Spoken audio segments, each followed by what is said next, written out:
Hey, it's your boy KT the Gamer, the Narc Layer.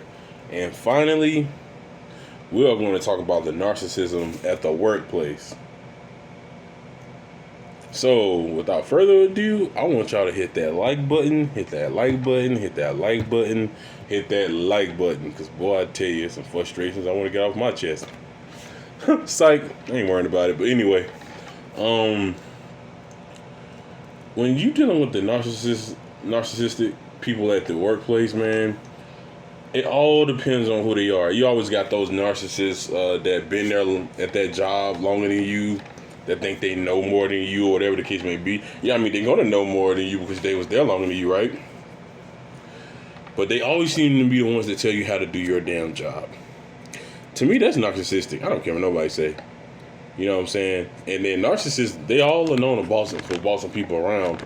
So 9 times out of 10, you're gonna have narcissists trying to pick that position at the job to be higher up to have control over people.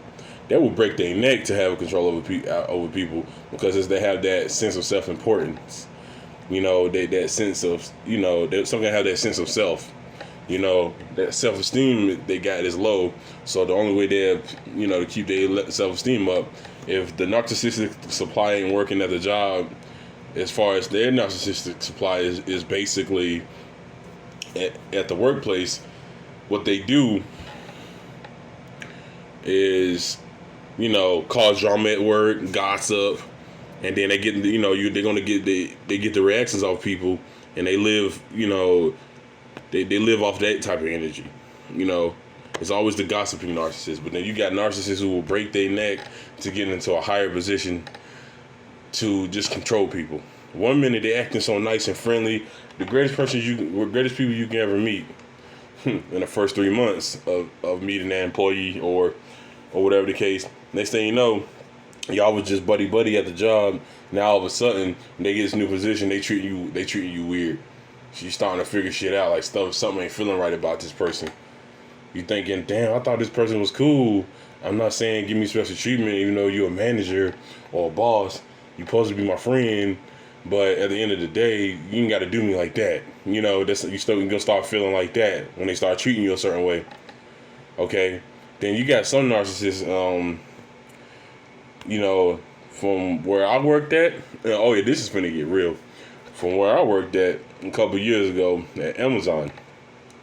Some narcissists, you can tell something ain't right when you feel a bad vibe in the air. If you're an empath like me, you'll know what I'm talking about. It's like they always look past you, like you don't even matter, which is cool. You know what I'm saying? Walk beside me, mind your business, I mind mine. That's cool. But it's the way they do it because they look down on you. Let's say you at Amazon and, the managers got blue vests, okay, and cause they gotta wear vests at that job. I used to work there. This is an example, cause it happened to me. I'm not saying something happened to me, but it's more of like basically stuff I've seen and I observed, but I didn't know what it was, and I didn't know that feeling I was getting, but it was a bad feeling I was getting. Some narcissistic energy, because you can feel, if you're an empath, you know what I'm talking about. You can feel bad energy, you can feel a bad vibe in the air, but then there's this other kind of vibe. It's more toxic than usual. It's a sick feeling, after a while. Or you just feel this weird dread feeling like you're trapped between two, just like being in a narcissistic relationship. It's like you're being trapped between two walls full of spikes and they're closing in on you and just, about to crush your head and poke you to death. So it's almost like this feeling of dread when the energy like, oh shit, who's this person? So when you walking in that job, they, you got employees looking down to you. Matter of fact, yeah, it'd be the narcissistic bosses mostly. They be looking down on you, and they see you as peasants. Okay, like y'all are little peasants. Pip pip cheerio, shoo, get out of here. And then let's feed them some cake. Let's get them out of here. And needless to say, they used to give us cupcakes. Ain't that something? And I know you're like, what's so bad about cake? Well, I learned something back when. This is not me talking about food, but this is what it boils down to. Back in the 1800s or something like that, or in the centuries ago, there was a queen. I don't know her name, but let's just say there was, people was forced to eat cake as a punishment because they, this queen lady was wrong. But that's narcissistic right there. It goes way back. So I'm not saying it's the same type of deal, that I went through at my job, but it feels similar because I'm like, damn, as soon as we do good, oh, they want to give us cupcakes now, you know. But let alone that, nah, we just got treated like crap by these bosses. Now they want to be all nice to us, and you know, it's always these narcissistic bosses that try to give us pizza parties to cheer us up. Y'all know what I'm talking about. They always try to do the pizza party thing to cheer everybody up. Okay, there's another situation that's narcissistic. When I walked in, when I walked in there was some employees that was there longer than me, and then they would look at you like this, because at Amazon they give us, at the time when I first went work there, they give us blue badges, and we had green badges. Green badges was the people that was like temporary workers, and I was a temporary worker at the time. I had to work my way up to the top, and I dominated. People that know me can vouch for me. I dominated. But anyway, it's like they look at, now if you see somebody you don't know, you know, but you hear something bad about them in a sense, you might give them a funny little look like, oh, who the hell is that? Oh, that's the person you're talking about? But mostly, if you see somebody you don't know, you're not gonna give them a funny look. You're just gonna glance at them like, hey, how are you? Now, when I was walking past like a line of people, I remember they all, I can remember vividly, because when you're dealing with a narcissist or any type of narcissist, you're gonna remember vividly how you was treated by that person. Like, you're gonna remember, like, it can be in 20 years ago and it'll feel like it happened yesterday or just 3 hours ago. That's what it feel like. So I'm walking past these group of employees, and they were blue badge. They've been there way longer than me, you know. The typical, I've been here 5 months, I've been here 2 or 3 years, blah, blah, blah. Them type of people. And I walked past them, and they all like looking at us, like the new group, like, who the hell is them? Like, when I worked at Amazon, bro, I ain't gonna lie to you, it was some egotistical maniacs, bro. And boy, I used to be all on Facebook talking all kinds of shit, reacting to the bullshit I used to deal with. Anyway, but then you got some narcissists at these jobs they'd be real close friends with you and become close to you, and make you feel good about yourself, then insult you. Why are you acting like that? Wow, what's wrong with him? What's wrong with her? Why you keep smiling and laughing? Something wrong with him. You need an SSI check. Shit like that. Yeah. It's just some narcissistic behavior. I don't know if I told this story, but when I was working at Amazon, I ain't gonna say her name, but this girl, she was real nice to me. You know, narcissists, they be real nice to you. Like, they be really, really nice to you. In the beginning. It was a girl, and I ain't never really talked to her like that. She didn't talk to me like that.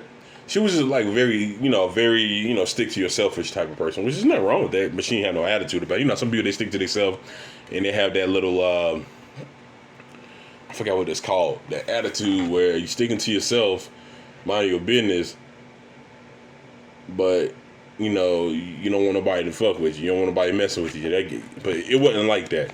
Only a tiny bit, but it wasn't like really bad. Standoffish. That's what I was trying to look for. Yeah. She was real cool. And then next thing you know, I mean, she was real cool from what I've seen, but I didn't know her like that. I just, you know, a empath when I assume everybody's cool just like them. But from what I saw, it was more like she was basically, you know, she started laughing at my jokes every once in a blue moon. But she wouldn't look straight at me and do it, but she'd laugh at my jokes. So I started getting impressed. I'm like, damn, this is a pretty fine woman. I ain't gonna bullshit. And so, next thing you know, after a little while, she started being real concerned. And see, I have a weakness for women who's like real concerned. It could be the small things like, why you don't have your jacket? You need your jacket on. It's cold outside. To me, I fall in love with that. You know, I got a weakness, you know. Oh, you ain't got no shirt? You need a shirt? You need some food or something? That shit right there, I take that to heart. I'm assuming you like me, like flat out. You know how they say, don't jump into conclusions. I have a habit of doing that, but in the good way. There's good yin and yang to everything. There's yin and yang, good and bad. There's a bad way to jump into conclusions, you know, overthinking. Then that's a good way. There's a good way and a bad way. And I jumped to this conclusion like, okay, this girl like me. Fuck it. I'm just gonna sleep flat out. She like me. But it wasn't the case. But there was one particular moment where I was at the snack area, about to bring me some snacks, and then she come out of nowhere. She looked like sad about something, or she was just tired. And I was trying to like put my charger in my pocket, and I got all nervous because she like literally up on me like this. This is an example. I'm using this cup. She was on me like this, like damn near close. I'm like, hey, you doing all right? Got a little nervous, you know what I'm saying? And the reason why is because that's rare for me. I mean, at that time I was only with one person. Glad it's over. But anyway. But I guess around that time, I guess I was getting cheated on at the time. So I guess. But anyway, so she's like, hold my jacket for me. I'm like, all right, cool. Then she's like, hold this and hold that for me. I'm like, all right, okay. It was a jacket and something else. I forgot what it was. But I'm trying to buy my food, so I